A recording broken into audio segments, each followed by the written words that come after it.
There we are. Now, I'm a very, very happy man.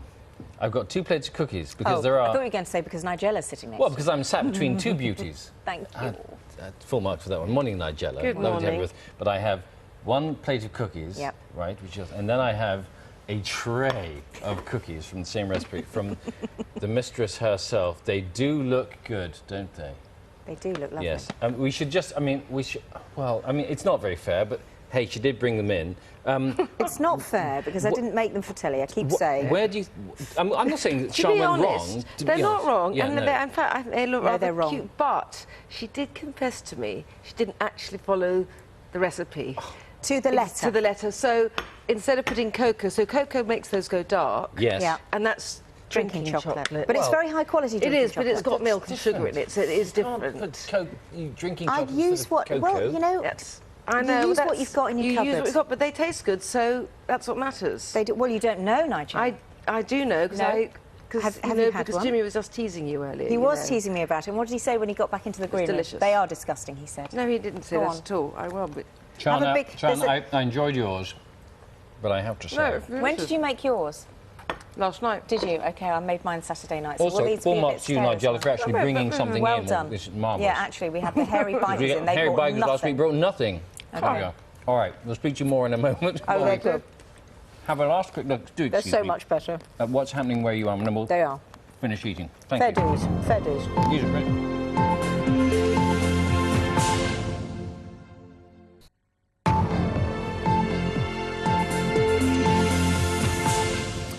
Welcome back.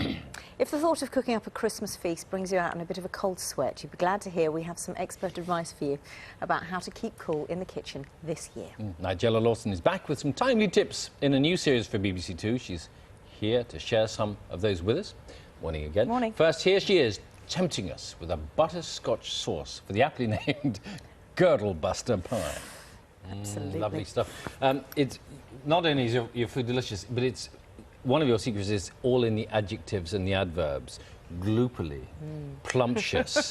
How do you string all the... And you get alliterative adjectives together as well, don't you? Sometimes I have to have someone hit me because I get in a kind of alliterative frenzy that I have to... I did say when I was doing this one said to the sound man at one stage, I feel like I'm auditioning to be that man. Remember in the good old days when he used to whip himself up? Oh, yeah, into the master of ceremonies. Master of ceremonies. Yeah. Because the difficulty is, because I don't do it scripted, it's that slight fear of filling the silence. But as you know, fear is both a good thing because it drives you to carry on, but it also can make you go slightly frenzied. Yes. So sometimes I say, hit me now, stop me, so someone shoots me, or I'm going to carry on. Talking of frenzy, in your book you say that your mother had a bit of a frenzy when it came to Christmas. And so, you know, even on Christmas Eve, a bit of a panic, which would permeate. Much weeping, actually. Really? My mother was given to hysterical outbursts. Oh, dear. And presumably you're above those? No, I'm not above them, actually. Really? And actually, in a way, I feel sort of better equipped to write about the sort of stress of Christmas because I'm no stranger to it. I think everyone goes into a bit of a meltdown, and then you have to sort of think, well, how can I make it all work? But you've got a very useful timetable. I have got a useful timetable, however, you can't make it all sort of easy, because if you see the timetable, it certainly has got a lot of... But the timetable starts at 10 o'clock. 10 o'clock in the morning. I remember from... It starts the day before, really. But I remember from doing breakfast on Christmas Day, that I would get texts and emails from people when we were on air saying, it's 6:30, I'm up, putting the turkey in the oven now. So I know my mother used to. late. I know my mother used to get up at the crack of dawn. Yeah. She used to do something involving frying J-cloths in a bit of butter and then kind of pinning them to the turkey. But you know, the thing is, we've all grown up thinking that a turkey needs all day in the oven. Yeah. Which is why we've all grown up on overcooked turkey. Okay, So it's 10 o'clock start for a 2:30 serve, isn't it? Well, it's 10 o'clock start in terms of that's when I absolutely focus on operations at hand. But I mean, I have to be honest. There are things I prepared a bit the day before, because if you've got, well, like this year I've got 20 or something, you can't do everything in one morning. So it bread is hard sauce work. you do the day before, do you? What Well, else? I get the bread sliced. I can do the cranberry sauce the day before. I've written my lists like I'm a very mad person several times, because you get to the stage when you just have to tick off. The 4.5 hour deal is for a £12 turkey. Now, if you're feeding 20 people, they're going to need more than 12. Yes, they do, but I don't think turkeys need very long in the oven.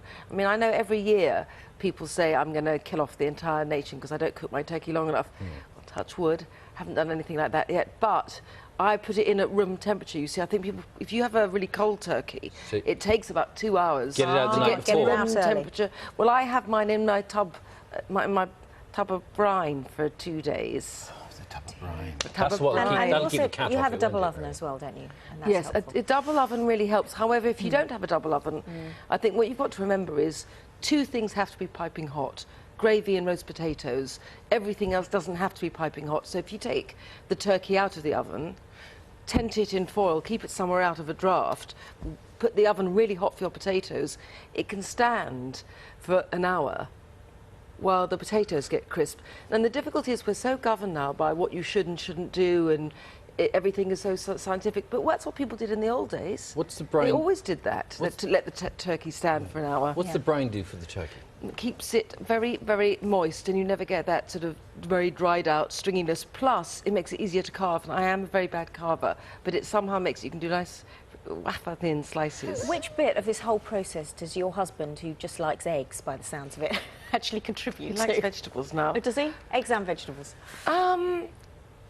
I will report back after Christmas, but actually I do rather like being in the kitchen for a bit of calm, solitary stirring. It's your thing, is it? It's my thing. I'm very happy, and you know, when you've got a lot of children around at Christmas, if you can have one room that isn't full of, you know, bickering and shouting, so you ban them all. It's good. Lovely. I don't need to beg. They're very happy, you know. Yes, there's more to Christmas than turkey, of course. There's also other lovely stuff like your soup. Oh, let's have a look at that.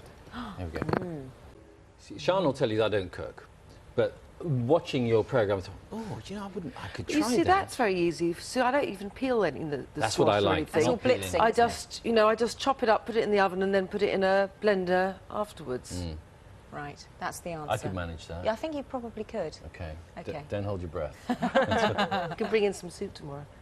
Oh, yes, come back with soup. Yes. And please, if you would like another one of these to take away with you, just to show how it can't be done, how it shouldn't be done, Nigella, then please do. No, but cooking's meant to be, everyone does it in their own It's meant to be way. experimental, isn't it? Well, it's just, you know, home cooking is home cooking, and that's why I like it, that everyone does things their own way. Exactly. That's most gracious of you. Lovely of you to come and see us. Thank you very much. Nigella's Christmas Kitchen is on tonight, Wednesday, Thursday, 2 episodes on BBC 2 at 8:30. And if you miss any, you can catch these two. Look, just have a quick look on camera 3 at these, at the difference. Can you there see? we go. Yes. That one's Nigella's. That one's mine. Yes, yours has got some more rustic nature to it, really, hasn't it? There we are. That's it from us for today. Tomorrow's programme.